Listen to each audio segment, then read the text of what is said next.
I never thought my own flesh and blood would do this to me. But that afternoon changed everything. The phone rang while I was sitting in the clinic waiting room, staring at a potted plant that looked nearly dead. It was my only daughter, Sophie. Her voice wasn't warm. It was transactional. Mom, Mark and I are leaving for a safari in Kenya tomorrow. I sold the mountain cabin and your Harley. We needed the liquidity. Bye.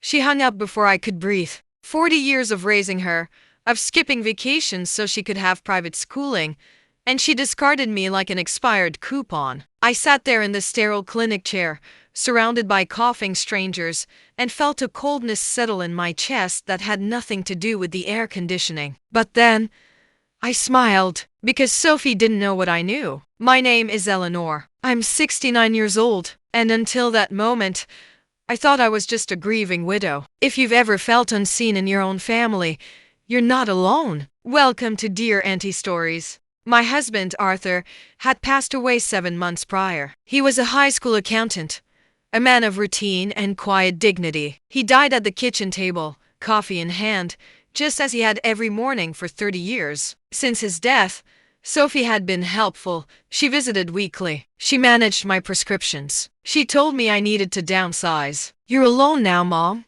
You don't need all this space, she'd say, smiling. That smile I now realized was calculated. The mountain cabin was our sanctuary. Arthur and I bought it when Sophie was 12. We spent every summer there, teaching her to hike, building bonfires, making memories. She brought her boyfriends there, and later Mark. I cooked for them, cleaned their messes, and listened to their dramas. I never thought she saw it as an asset liquidation. And the Harley, Arthur's vintage motorcycle. He polished it every Sunday. It smelled like leather and old oil. It was the last piece of him I had left. When Sophie hung up, I didn't cry. I felt a strange calm. I remembered something Arthur told me 3 days before he died. He handed me a small wooden box. Eleanor, keep this safe. Open it only when you're ready to stand on your own. I had tucked it away, overwhelmed by grief. But now, sitting in that clinic waiting room, I knew it was time. The doctor said I was clear. Just stress. I walked home, took the bus since I no longer had a bike, and went straight to the closet. The box was heavy. Inside were deeds, stock certificates, and a letter. Arthur's handwriting shook slightly. My dear Eleanor, if you're reading this, I'm gone. I didn't want you to worry, so I invested quietly. We aren't just comfortable. We own the townhouse complex where Sophie and Mark live. We have shares in 3 local firms. You're wealthy, my love. But I kept it secret because I wanted Sophie to love us, not our money.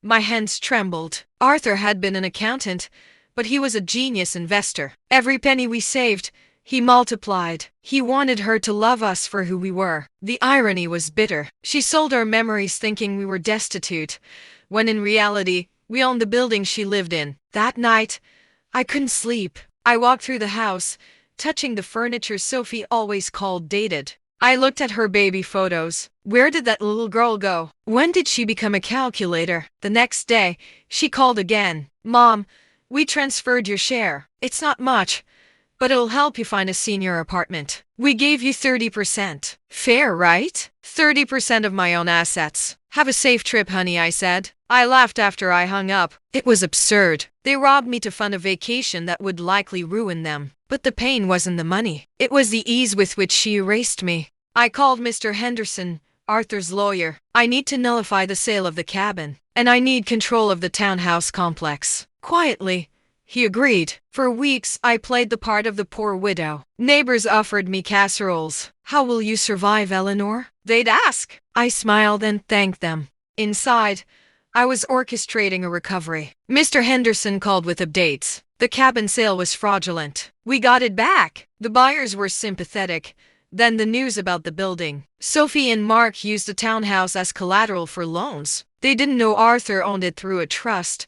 They were drowning in debt. I watched from my window as they left for the airport. They didn't look back. I waited. 3 weeks later, Sophie called. Her voice was broken. Mom, Mark left me in Nairobi. He ran off with a tour guide. I'm at the airport. I have nowhere to go. The man she chose over me had abandoned her. Come home, honey, I said. I prepared the guest room. I wore my plainest clothes. I had to look like the victim she expected. When she arrived, She was skeletal, eyes hollow, designer clothes wrinkled. "I'm sorry, Mom," she whispered. She didn't hug me at first. She was ashamed. We sat at the kitchen table. "He lied about everything," she cried. "The debts, they're coming after me. The bank says I'm liable." She looked at me with desperation. "Can I stay here? Just until I get on my feet?" This was the moment. I could write a check. I could fix it all. But I remembered the phone call in the clinic. I remembered the cabin. "Of course.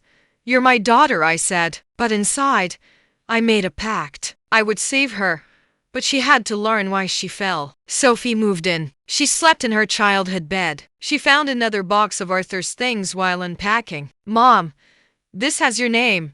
It was a key, a safety deposit box. We went to the bank together. Inside was a portfolio of stocks and a letter. "If Sophie is struggling, use this to help her, but wisely." She saw the value. $200,000. "We can pay the debts," she said, reaching for the papers. "Are you sure?" I asked. "I have no choice." She sold the stocks. She paid the urgent bills. She took a job cleaning offices at night. I watched her come home with swollen feet. It broke my heart, but I held back. One night, my neighbor Mrs. Gable asked, "Aren't you helping her more?" "She needs to stand," I replied. Mrs. Gable nodded. "She's learning respect. I see it in her eyes." Sophie started changing. She talked to the other cleaners. She learned their stories. She stopped complaining about the work. "One lady told me," Sophie said one night, "there are people who are poor because of bad luck, and people who are poor because of bad choices. I'm the second one. At least I know why I'm here." That was the breakthrough. Mr. Henderson called. "We have proof Mark forged her signature on the loans. We can void the rest of the debt." "But do you want to tell her?" "Set up a meeting," I said. "It's time." We met at the office. Sophie wore her work uniform. She looked tired but dignified. Mr. Henderson slid a folder across the desk. "The debts are void. Fraud proven. You owe nothing." Sophie blinked. "Who paid for the lawyer?" I took a breath. "I did." I handed her the second folder. "The deeds, the bank statements, the truth." "You own the building?" she whispered. "I owned it all along." The silence was heavy. "Why?" she asked, tears falling. "Why let me suffer?" "Because you needed to learn the value of what you lost," I said. "I didn't save you by giving you money. I saved you by letting you hit bottom so you could climb out." She cried. But these were different tears. Not self-pity, understanding. "I treated you like garbage," she said. "And you still saved me."